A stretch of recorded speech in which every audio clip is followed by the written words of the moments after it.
Hari ini kita kedatangan tamu terhormat, Pelaksana Tugas Dinas Pendidikan Makassar, Ibu Amalia Malik Hambali. Kita juga kehadiran tamu terhormat, Dewan Pengawas, Koordinator Pengawas Dewan Pendidikan Makassar, Pak Zainuddin Jakah. Benar ya, Pak? Ya. Tajuk Bincang Kota seri 5 kali ini kita membahas soal, tajuknya sebenarnya Rindu Masuk Sekolah. Ini berawal dari curhatan hati para siswa, beberapa siswa, utamanya orang tua, akan aktivitas di sekolah. Beberapa pekan lalu, Dinas Pendidikan Makassar mengumumkan aktivitas sekolah mulai 27 Juli. Benar ya Bu, 27 Juli aktivitas sekolah? Rencana. Oh ya, rencananya. Oke. Untuk membahas selanjutnya tentang aktivitas sekolah ini, kita persilahkan Ibu Amalia memaparkan perencanaan ke depan nanti ini. Silakan Bu Amalia. Ibu Amalia, mic tak tertutup.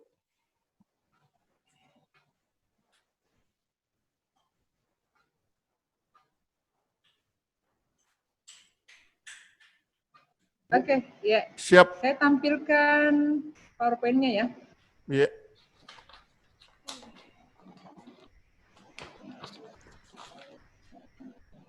Tampilan PowerPoint.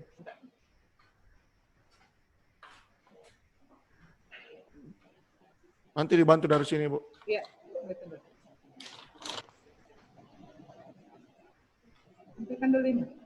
Sini. Tampilkan dulu slide-nya.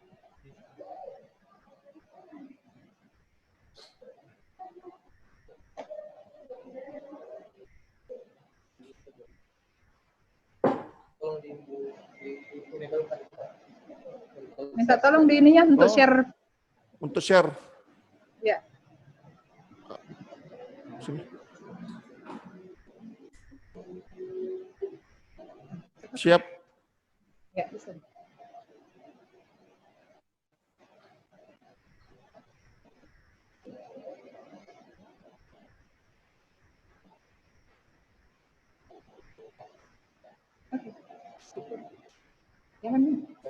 Iya. Makasih. Assalamualaikum warahmatullahi wabarakatuh. Waalaikumsalam warahmatullahi wabarakatuh. Yang saya hormati Bapak Zainuddin Jakah, kemudian yang menyusul nanti Pak PGRI ya, Ketua PGRI ya. Ketua PGRI Bu, Sulsel. Iya. Kemudian Tribun Timur, terima kasih sudah membuka ruang untuk kita bisa sharing, berdiskusi pada malam hari ini. Kami akan menampilkan terkait dengan tema Rindu Sekolah. Kami ambil judul Harapan Baru bagi Guru dan Siswa di dalam keadaan kondisi pandemik saat ini. Yang banyak menimbulkan pertanyaan di dalam keadaan seperti ini, yang mana nantinya Dinas Pendidikan Kota Makassar untuk tahun ajaran 2020-2021 akan dimulai di tanggal 27 MOS, masa orientasi siswa, selama 3 hari. Pertanyaan-pertanyaan yang sering muncul, baik dari guru, orang tua, maupun siswa sendiri, bahwa sampai kapan kita bisa belajar di sekolah? Sampai kapan libur? Sampai kapan kita belajar di rumah? Pertanyaan ini ada 3 yang terus-menerus diwacanakan, baik dari guru sendiri, siswa, dan orang tua murid. Kapan belajar di sekolah? Ini sudah menandakan bahwa mereka itu sudah sangat rindu dengan suasana sekolahnya, sangat rindu dengan teman-temannya, dengan gurunya. Terutama anak-anak didik kita yang akan baru masuk, baik dari tingkat SD, TK, SD, maupun SMP. Kemudian yang dirasakan saat ini, sampai kapan libur? Karena mungkin pembelajaran mereka ini sudah dilaksanakan hampir 4 bulan sampai dengan libur panjang ya. Itu mereka melaksanakan pembelajaran di rumah, sehingga mereka menganggap bahwa dia libur. terasa mungkin liburnya ini panjang sekali. Yang biasanya mereka libur itu sebulan, ini dia menganggap dirinya itu libur selama sudah hampir 4 bulan dia libur. Demikian juga dengan guru. Guru merasa bahwa mereka tidak optimal melakukan pembelajaran, sehingga mereka juga menganggap setelah memberikan soal-soal atau materi-materi kepada siswa, mereka menganggap itu dia libur, seperti itu. Sehingga pertanyaan itu juga timbul dari guru. Kemudian sampai kapan belajar di rumah? Ini mungkin karena sudah ada titik kejenuhan mereka yang melakukan pembelajaran di rumah, sehingga tema yang diambil oleh Tribun Timur ini sangat tepat sekali, rindu sekolah. Kemudian slide berikutnya adalah konsep pembelajaran secara daring. Kita ketahui bersama bahwa sudah 4 bulan kita melaksanakan pembelajaran secara daring. Kita ketahui masih banyak sekali masukan, masalah-masalah yang dihadapi, saran-saran yang dihadapi, bahkan sering kali kita melakukan webinar-webinar baik dari tingkat pusat maupun tingkat provinsi dan tingkat kota, itu selalu masih mencari-cari kira-kira new curriculum bagaimana bentuknya sehingga bisa lebih efektif dan efisien terhadap pembelajaran secara daring. Konsep pembelajaran secara daring ini kita bisa melihat ada 4 faktor yang menjadikan mereka itu menganggap bahwa pembelajaran secara daring ini agak kerepotan. Dia merasa nggak begitu optimal, nggak efisien, di mana kejenuhan yang dirasakan mulai oleh guru dan siswa. Kenapa kami katakan kejenuhan yang dirasakan oleh guru dan siswa? Mungkin karena saat ini yang dilakukan adalah satu arah. Guru memberikan materi atau pelajaran, kemudian siswa tinggal mengambil dari baik itu dari HP-nya sendiri ya maupun dari laptop. Kemudian mereka mengisi pertanyaan-pertanyaan atau menyelesaikan soal-soal yang diberikan oleh guru atau tugas yang diberikan oleh guru. Bahkan ada juga guru yang mendatangi siswanya dengan memberikan modul kepada siswanya, sehingga siswa mengisi, belajar sendiri, kemudian mengisi dan menyerahkan kepada guru. Seperti itu. Kemudian keterbatasan ruang. Keterbatasan ruang di sini adalah mereka berada di rumah, kemudian gurunya berada di sekolah, kadang juga gurunya berada di rumah, kemudian anak-anak didik itu berada di rumahnya masing-masing. Keterbatasan ruang di sini menganggap bahwa tidak ada interaksi antara temannya, kemudian antara guru dan siswanya. Kemudian pembatasan durasi waktu atau interaksi seperti tadi yang saya sampaikan. Pembatasan durasi waktu ini ada yang membatasi, ada juga yang mengikuti kurikulum yang ada. Ini dilaksanakan di sekolah. Sehingga hal-hal yang menjadi konsep pembelajaran secara daring itu belum optimal dan belum ditemukan yang pas sekali yang dirasakan oleh baik guru maupun siswa itu sendiri. Kemudian penyampaian materi yang tidak maksimal. Penyampaian materi yang tidak maksimal di sini karena kalau secara daring kadang kita karena mungkin semuanya sudah akan menggunakan jaringan teknologi seperti ini, sehingga materi itu kadang tidak maksimal adalah penyampaiannya. Kalau kita melakukan secara daring, itu kadang jaringannya terganggu sehingga materi yang diberikan oleh guru kepada siswanya itu kadang tidak optimal. Kemudian penyampaian materi yang dimaksud adalah bagaimana guru hanya memberikan materinya berupa soal-soal dan modul, kemudian siswa tinggal menjawab, tinggal mengisi. Tidak ada interaksi yang terjadi di antara mereka. Kalau itu dilakukan, kadang hanya melewat telepon, kadang melewat grup WhatsApp, dan kadang juga melakukan Zoom. Seperti itu. Kemudian keterbatasan akses internet. Keterbatasan akses internet ini ya membuat siswa itu kadang frustasi. Karena kadang mereka tidak bisa mengikuti pelajaran atau materi yang pembelajaran yang diberikan karena keterbatasan akses. Kalau kita melihat fasilitas yang diberi yang harus dimiliki, itu tidak semua siswa bisa mendapatkan pelajaran dengan akses internet. Bahkan ada siswa yang sama sekali tidak bisa mendapatkan materi pelajaran karena keterbatasan daripada akses internet tersebut. Kemudian khususnya bagi siswa yang kurang mampu, inilah yang menjadi permasalahan yang paling utama, di mana siswa walaupun kuota itu dapat diberikan oleh guru-guru dengan dana BOS sesuai surat edaran nomor 4 tahun 2020, tetapi ada saja siswa yang kurang mampu itu tidak memiliki sarana prasarana. Handphone atau HP itu pun dia tidak memiliki. Orang tuanya pun masih susah sekali untuk memiliki telepon Android, apalagi untuk semacam kayak komputer atau laptop, sehingga hal-hal tersebut inilah yang menjadi permasalahan dalam rangka pembelajaran secara daring.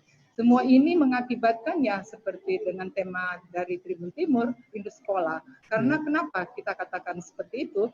Karena mereka menganggap kalau kemarin dia sekolah ya tidak ada permasalahan untuk hal-hal yang kami sampaikan tadi.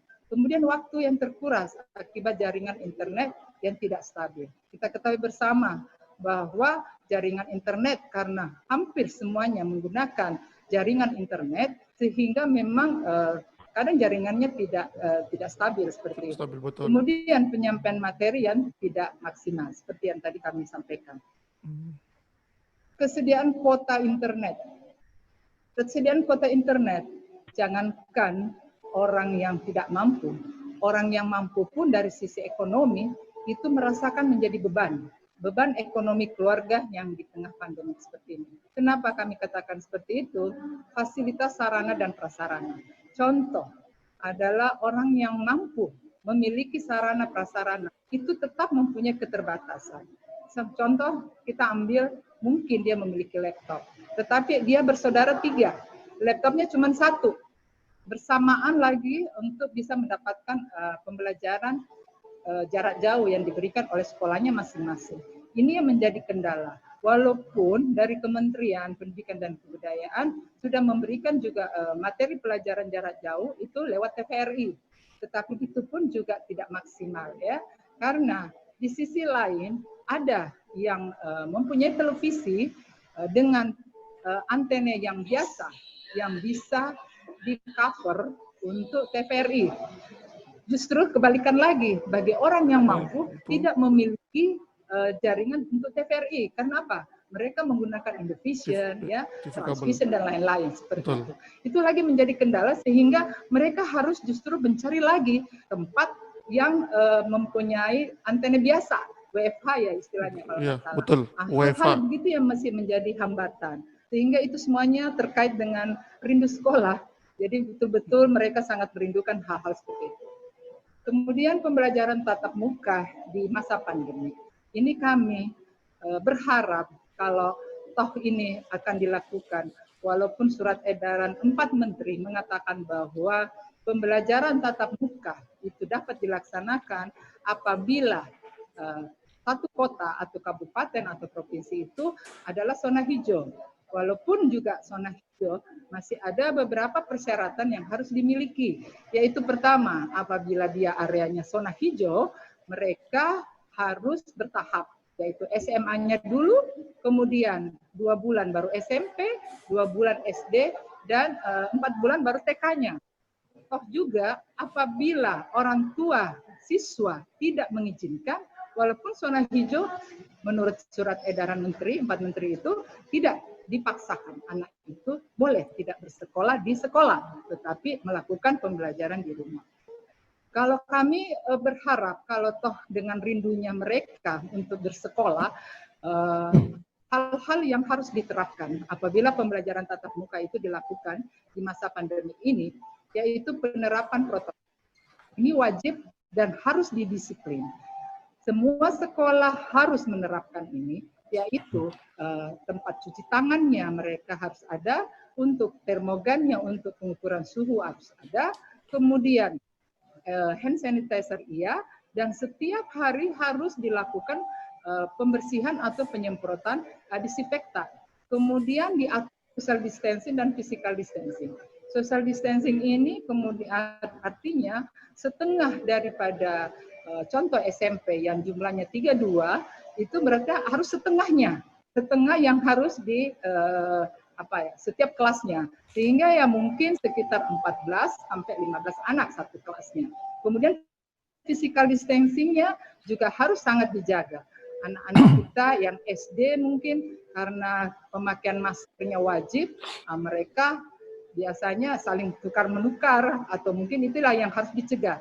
Dan sehingga ketat sekali dari guru-guru untuk bisa memperhatikan social distancing dan physical distancing daripada siswa mereka.